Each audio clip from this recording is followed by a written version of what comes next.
Nós estamos começando mais um Pare e Pense podcast e você é o nosso convidado para estar aqui na mesa, para poder participar conosco. Antes de mais nada, eu quero convidar você a se inscrever aí no nosso canal, no canal do YouTube, a marcar aí para você receber as notificações para que sempre que tiver um vídeo novo, toda terça-feira agora teremos um vídeo novo, você possa também receber as notificações. E hoje o nosso assunto é sobre uma das coisas que o mundo inteiro vive.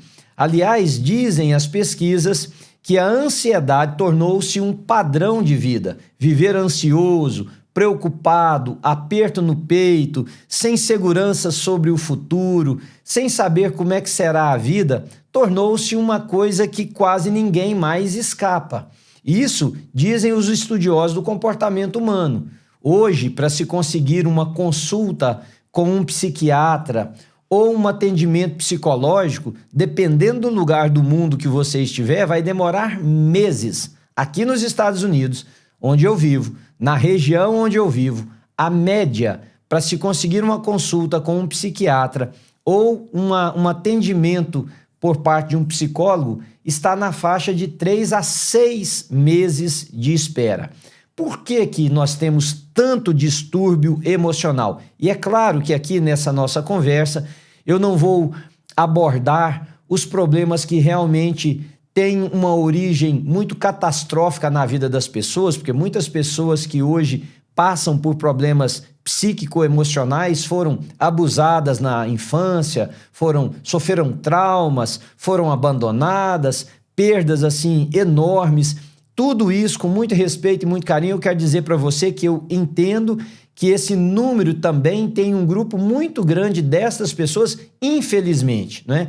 Também os próprios problemas de ordem fisiológica, assim como para alguns o coração não funciona direito ou o rins tem algum problema, há uma pressão arterial que precisa ser controlada. Existem pessoas que, por fisiologia apenas, tem alguns distúrbios mentais que também precisam de tratamentos medicamentosos, precisa do acompanhamento de profissionais da área e nós sabemos que isso existe. Mas, além desses dois grupos citados aqui, o que as pessoas que estudam o comportamento, a vida em sociedade, têm entendido é que há um terceiro grupo. E esse grupo não são pessoas que necessariamente sofreram traumas muito grandes, não são pessoas que têm nenhum problema fisiológico que desencadeie um problema mental, não é? São pessoas que a vida, o estilo de vida, a maneira com que estão se relacionando com a vida, com que estão escolhendo viver, tem promovido neles esse tipo de desconforto, esse tipo de problema chamado uma ansiedade crônica ou uma ansiedade exagerada. E essa ansiedade tem impedido pessoas de realizar projetos, né, de se lançar na vida e fazer coisas que tinham desejo. Por exemplo, há pesquisas que mostram que essas pessoas estão deixando de estudar, por exemplo, de se aperfeiçoar. Pessoas estão aquém do que poderiam estar no seu trabalho, não estão desempenhando as suas funções como gostaria, como poderia e como tem capacidade de fazer, porque estão sofrendo deste mal. Relacionamentos têm sido rompidos, pessoas têm estado marginalizadas, não no sentido de marginal como nós pensamos, de algo na contravenção ou na bandidagem, não. Marginalidade no sentido de estarem vivendo à margem da vida, né, na parte mais distante, mais por fora da vida, sem usufruir a vida que eles poderiam estar usufruindo. E esse número, segundo essas mesmas pesquisas, ele é maior do que os outros dois números juntos. Bom, então se nós estamos falando que existe na nossa sociedade um grupo de pessoas que sofrem de um mal, sofrem de algo que os trata e os faz se sentir muito menores do que o que eles poderiam, uma angústia muito grande, e esse número é 2 vezes maior do que aqueles promovidos por uma necessidade fisiológica ou por um trauma muito sério, eu acho que nós precisamos olhar para isso com mais seriedade. E eu encontro na palavra de Deus um texto que eu acho que pode nos ajudar muito, Porque todos nós temos um nível de ansiedade. Um nível de ansiedade que é normal, um nível de ansiedade que faz parte da vida. Por exemplo, a gente se preocupa com os filhos. Nada mais normal do que um pai e uma mãe que amam se preocuparem com seus filhos. Nós nos preocupamos com a nossa saúde. Também nada mais normal do que isso, com as nossas finanças, com aquilo que nós iremos fazer. Até um certo nível, isso é absolutamente aceitável e normal. Quando esse nível toma outras proporções, aí é que nós precisamos pensar que tem algo realmente errado conosco. Agora, vamos olhar para a palavra de Deus? Porque a ansiedade, segundo a palavra de Deus, ela nos mostra três coisas. A ansiedade, ela é, em primeiro lugar, impotente. Em segundo lugar, ela é adoecedora. E em terceiro, ela é pecado. Então vamos olhar para isso baseado num texto que está em Mateus capítulo 6. Vale lembrar que Mateus capítulos 5, 6 e 7, esse Sermão do Monte, é um compêndio, um aglomerado de ensinos que Jesus estava passando para os seus seguidores de como deveria ser o estilo de vida daqueles que são discípulos de Jesus. Então nós não estamos dizendo que estes princípios se aplicam à vida de qualquer pessoa, porque qualquer pessoa não significa aqueles que reconhecem Jesus como único e suficiente Salvador das suas vidas. Portanto, pautar as suas vidas por um outro processo também vai dar outros resultados. Isso aqui é Jesus conversando com os seus seguidores e dizendo para eles qual deveria ser o estilo de vida daquele que professa uma caminhada com Jesus Cristo, daquele que é um discípulo de Cristo. Mateus 5, 6 e 7 não é outra coisa a não ser isso. Por exemplo, as bem-aventuranças. As bem-aventuranças são ensinos, que está aqui no início desse sermão, que nós chamamos do Sermão do Monte, o Senhor Jesus dizendo para os seus discípulos características daqueles que foram alcançados pela graça de Deus e vivem como autênticos discípulos de Cristo. Por exemplo, bem-aventurado os pacificadores, bem-aventurados aqueles que sofrem por causa do nome de Cristo. Então, para você entender o Sermão do Monte, essa perspectiva precisa estar clara. Jesus está falando com os seus seguidores, Jesus está falando com os seus discípulos de como eles devem viver neste mundo, espelhando e usufruindo da presença do Espírito Santo em cada um de nós. Então, no capítulo 6, no versículo 25, Jesus diz assim: portanto, eu lhes digo, não andeis ansiosos. Tem uma versão que diz, não se preocupem com suas próprias vidas. Então, em primeiro lugar, nós temos uma ordenança de Jesus dizendo, não se preocupem ou não andem ansiosos, porque eu vou voltar a explicar isso daqui a pouquinho. Com que ele está dizendo que nós não devemos nos preocupar ou andar ansiosos? Quanto ao que comer ou beber, necessidades básicas da vida, essenciais para a subsistência de qualquer um de nós, nem com seus próprios corpos, a manutenção, a nossa saúde. Quanto ao que vestir, aquilo que não somente é imprescindível num convívio social, mas quanto ao que vestir, fala muito mais do que apenas essa vestimenta. Fala de poder cobrir algo que nesse contexto judaico-cristão, lá atrás, judaico apenas, era algo muito vergonhoso. Então está falando de suprimento de necessidades básicas na vida da pessoa. E aí ele pergunta, não é a vida mais importante que a comida e o corpo mais importante do que a roupa? Não existem, por acaso, valores mais excelsos, valores mais altos do que esses que vocês estão se preocupando? Né? Isso é eu comentando o texto enquanto eu vou lendo. Aí ele diz do porquê que nós não devemos andar ansiosos ou preocupados. Ele dá exemplos, porque Jesus foi um mestre em contar histórias, Jesus foi um mestre em usar recursos didáticos para ensinar as pessoas. Então ele diz assim, você quer saber por que vocês não devem andar ansiosos? Olha para as aves do céu, versículo 26.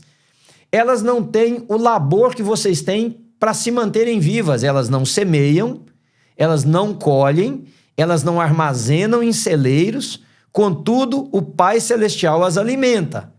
Jesus não está fazendo uma defesa do ócio. Jesus não está fazendo a defesa da preguiça. Ele não está dizendo, observe as aves do campo e vivam como elas, no sentido de que você não precisa acordar de manhã cedo, ir para o seu trabalho, viver a sua vida, buscar se aperfeiçoar, tentar coisas que vão te levar a um outro lugar. Não.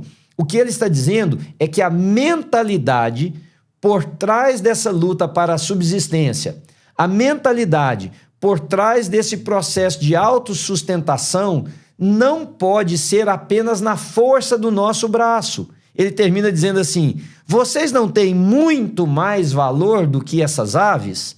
Ora, quem de vocês, versículo 27, por mais que se preocupe, pode acrescentar uma hora que seja ao estilo, à extensão da sua vida? Então vamos lá, deixa eu pegar os pontos porque já estão aqui nesses versículos. Primeiro lugar, a ansiedade ela é impotente, porque esse versículo mostra isso.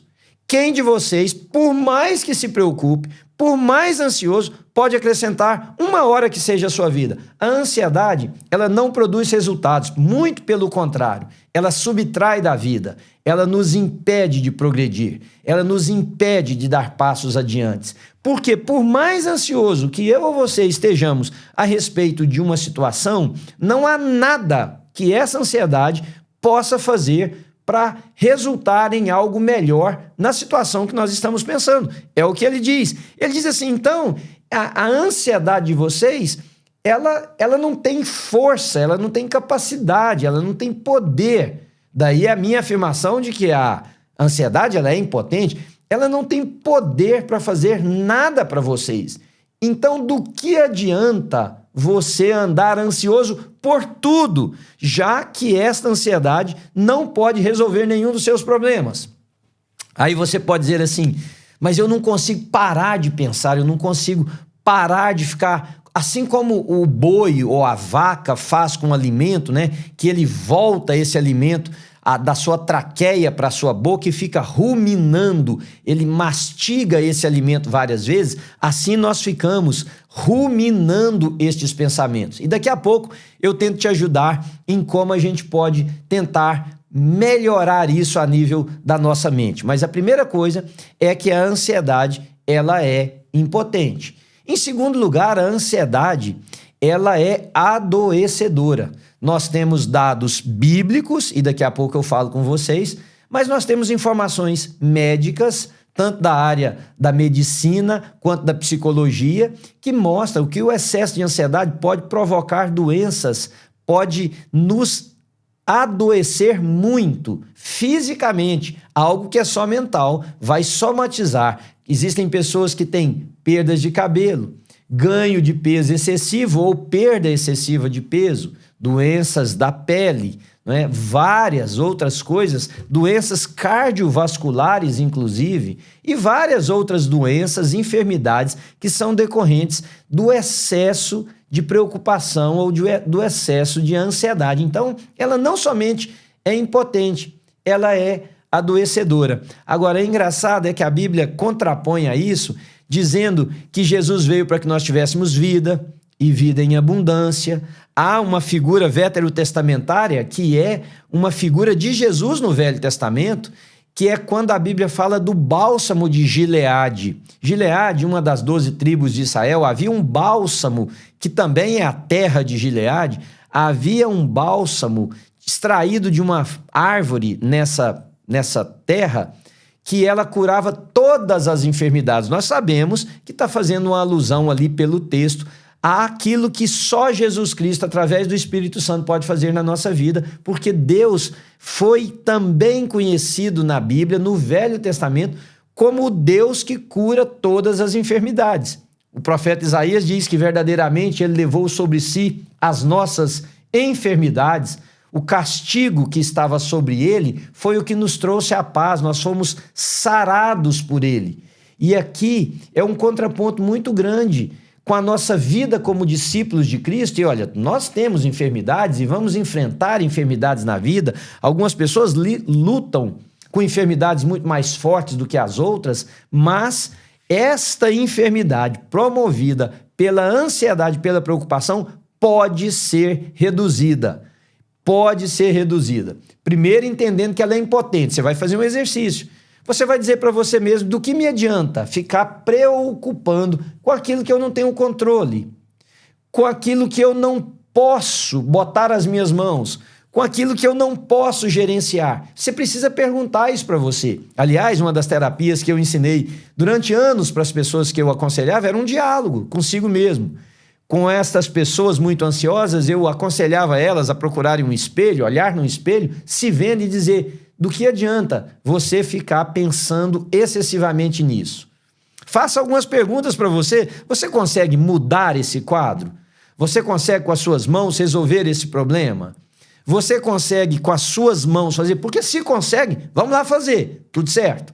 Mas se não consegue, do que adianta andar ansioso? À medida que você vai perguntando isso para você, você vai informando ao seu cérebro que essa atividade preocupante, ela deve ser reduzida, ela deve ser retirada, você vai melhorar o seu nível de ansiedade.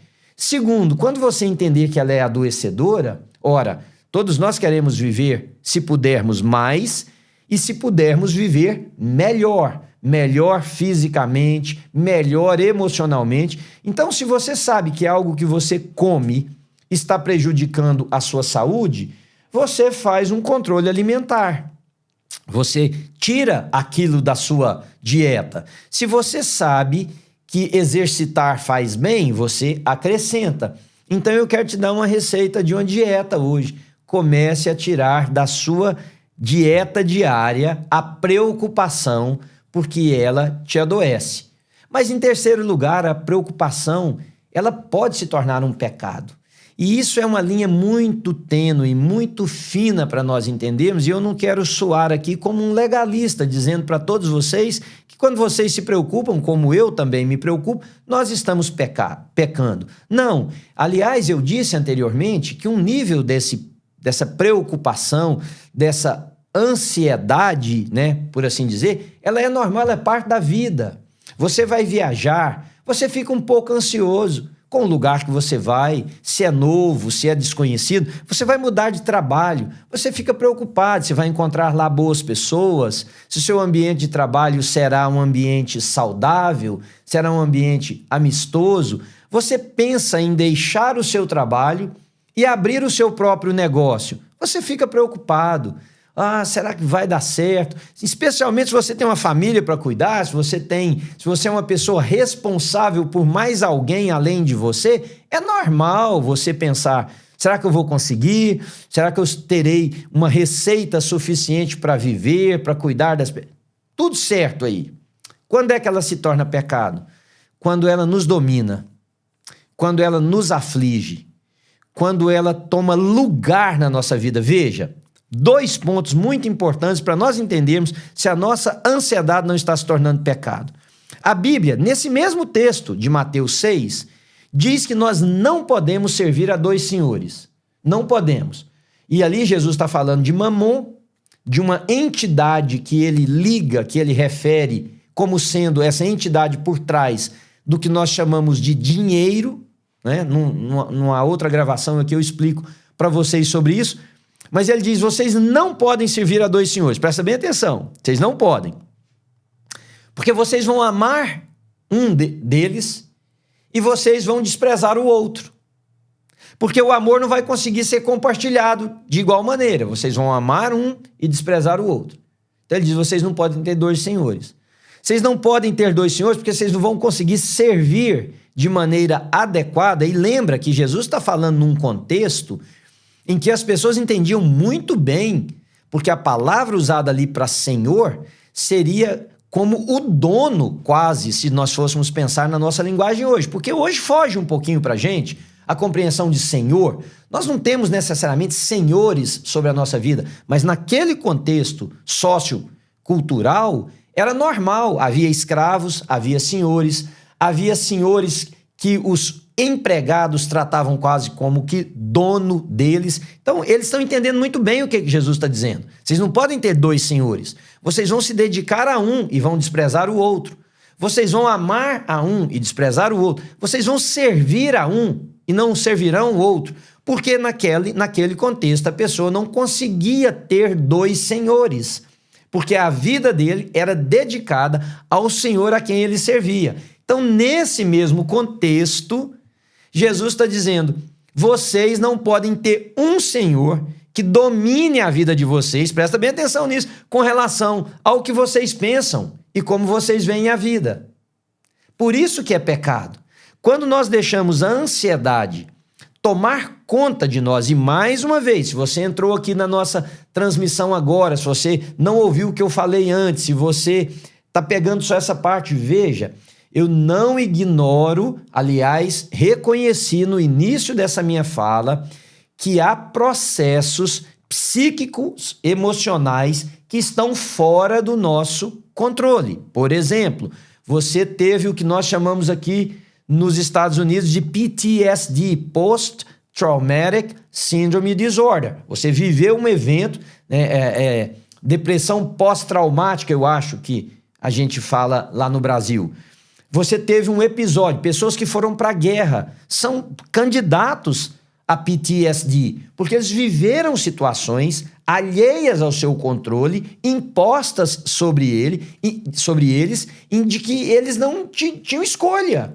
E alguns deles viram e praticaram coisas que não têm coragem sequer de mencionar. Isso gera traumas, né? Você foi abusado, abusada, física, emocional, por alguém, é uma coisa horrível de se pensar, mulheres, meninos, homens também, você sofreu algo, ou também não estou desconsiderando aquilo que é fisiológico. Existe algo no seu próprio organismo que não funciona como deveria, fazendo com que o seu cérebro tenha reações à vida de forma diferente de uma pessoa normal. Não estou ignorando isso. O que eu estou falando é com aquela ansiedade do terceiro grupo que eu disse aqui no início desse nosso diálogo. Esta do terceiro grupo pode e deve ser controlada, minimizada e pelo poder do Espírito Santo, quem sabe, retirada da sua vida. E eu te dei 2 passos. Um é você entender que ela é impotente, a outra é você entender que ela te adoece, mas agora que eu estou te dando é você entender que ela é pecado. E veja, como discípulo de Cristo, eu e você queremos abrir mão, queremos retirar da nossa vida tudo aquilo que pode nos fazer pecar, não é verdade? Eu não quero continuar fazendo algo que eu sei que fere o meu Criador. Eu não quero continuar fazendo algo que vai entristecer o Espírito de Deus na minha vida. Eu não quero fazer algo que seja moralmente, eticamente errado, porque eu não quero pecar contra o meu Deus. Ora, se eu não quero pecar contra o meu Deus e eu tento retirar todas as outras coisas que eu entendo que elas não devem ser parte da vida de um discípulo de Cristo, eu também preciso pensar na ansiedade nesse mesmo nível. Porque o Senhor Jesus Cristo diz: eu lhes digo, não andeis ansiosos. É uma ordem. É uma ordem. É um imperativo. Se é uma ordem de Jesus, é algo para nós obedecermos. E se é uma ordem de Jesus e nós a quebramos, o que é a definição de pecado? Definição de pecado, dada pelos teólogos lá atrás, nas nossas confissões de fé, é que pecado é toda falta de conformidade com a lei de Deus e a quebra da mesma. Ora, se pecado é falta de conformidade com a vontade, com a lei de Deus, quando Jesus diz, Manuel, faça assim e eu faço de outra maneira, eu estou pecando, eu estou quebrando uma direção dada pelo Senhor. Tá vendo como que ele diz, vocês não podem servir aos 2 senhores? Pelo Senhor da minha vida. Então, eu e você, se nós encararmos a ansiedade, essa preocupação excessiva também como um pecado, assim como a gente quer retirar outras coisas da nossa vida. Vamos supor que você tenha uma atitude na sua vida que o Espírito Santo de Deus já te convenceu que é um pecado. Você não luta para tirar isso, você não procura ajuda, você não ora a esse respeito, você não busca conselhos de pessoas, você não se esforça para deixar. Então, da mesma maneira, você precisa fazer isso com a ansiedade, com a preocupação. Agora, para terminar, e eu já vou terminar em 4 minutos aqui máximo, eu quero dar a você uma receita que me ajudou e tem ajudado milhares de pessoas ao redor desse mundo, milhões de pessoas. Você ora por isso? Porque há um outro texto na Escritura Sagrada que diz assim, que nós devemos fazer conhecido diante dele todas as nossas preocupações, as nossas ansiedades, porque ele tem cuidado de nós. Às vezes a gente se preocupa muito e ora menos.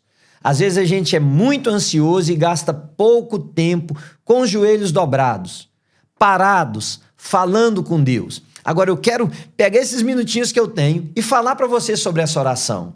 Eu conheço muito crente que adoece muito mais orando do que sem orar, porque a oração dele é uma angústia para ele próprio.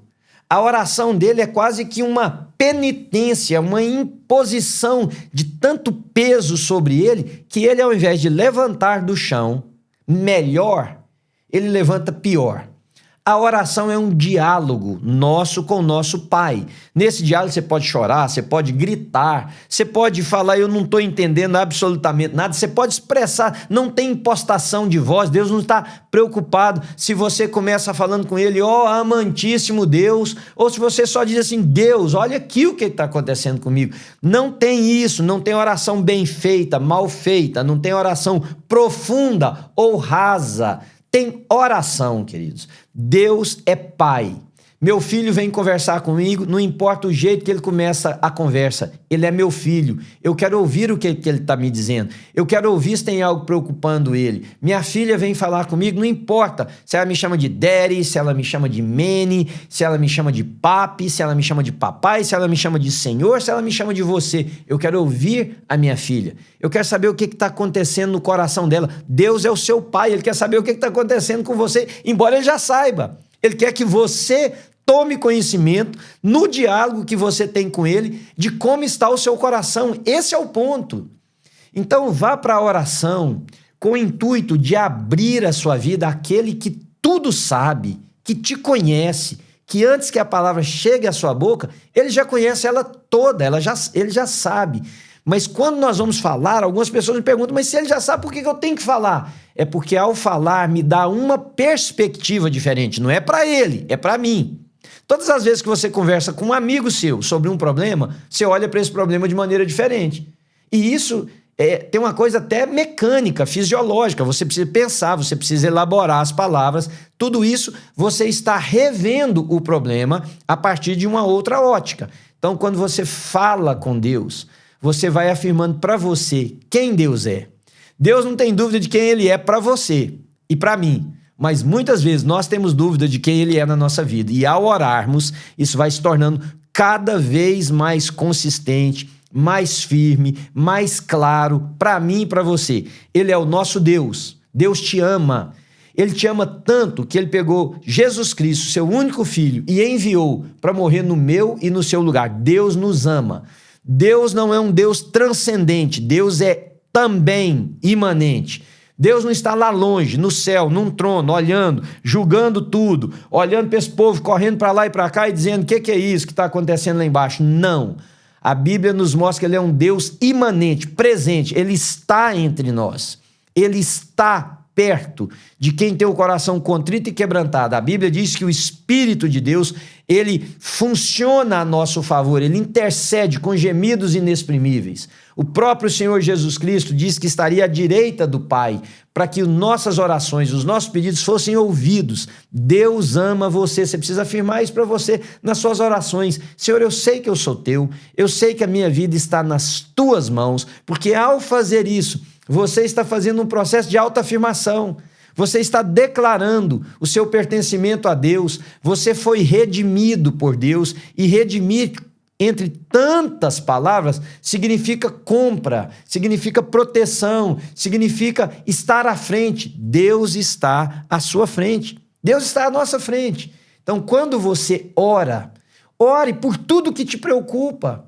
Antes, a Bíblia diz, apresentei isso com ação de graça. Ora, ao invés de se preocupar, ore. Ah, mas eu estou muito preocupado. Ore. Eu não consigo orar porque eu estou preocupado. Comece. Vai 10 segundos, 1 minuto, não se preocupe. Tem gente que começa a orar, não consegue orar muito, acha que pecou mais, piora o estado que ele começou. Não, descansa. Descanse. Vá para Deus como você está, comece a falar para Ele o que você consegue. Se você não conseguir nada, balbuceie algumas palavras, chora. Ele vai entender o seu choro. Só diz para Ele, Senhor, olha para mim, olha para o meu coração. Deus é Pai, querido, Deus está preocupado com você, Deus quer o seu bem. Quando você começa a fazer isso e não desiste, aí que está o ponto, continue. Essa oração não vai fazer bem para Deus, porque Deus não muda. Deus é o mesmo, ontem, hoje, será eternamente. Vai mudar você, vai te dar mais confiança, vai te dar a capacidade de dizer e de entender. Deus está do meu lado, o Senhor é por mim, o Senhor é o meu Senhor. Tudo o que acontecer na minha vida está debaixo das mãos de Deus, ainda que eu ande, e a gente anda de vez em quando, pelo vale da sombra da morte. Ele vai estar comigo. Então eu não preciso me preocupar, porque se eu estiver lá, eu não estou só. Estas coisas vão te curando. E com o passar do tempo, com a vida de oração, com você trazer isso para o Pai, com você começar a falar sobre isso com Ele, e talvez com pessoas que é tão bom a gente poder conversar com alguém também, muito em breve, você vai notar que o seu nível de ansiedade diminuiu bastante. Com isso, a sua saúde física e emocional melhoraram. A sua relação com as pessoas melhora, mas acima de tudo, a sua relação com Deus. Deus abençoe você, eu espero ter abençoado você de alguma maneira aí no nosso canal no YouTube, né? Você pode se inscrever, vai nos ajudar muito, você pode passar esse vídeo para outros, você pode deixar comentários, seria muito bom para mim poder ler os comentários, saber se eu consegui me comunicar com vocês, se vocês entenderam. E toda terça-feira, Deus permitindo, nós teremos um vídeo novo aqui no nosso canal, então você pode ficar aguardando, clica aí nas notificações, que vai ser muito bom ter você na nossa companhia. Deus te abençoe.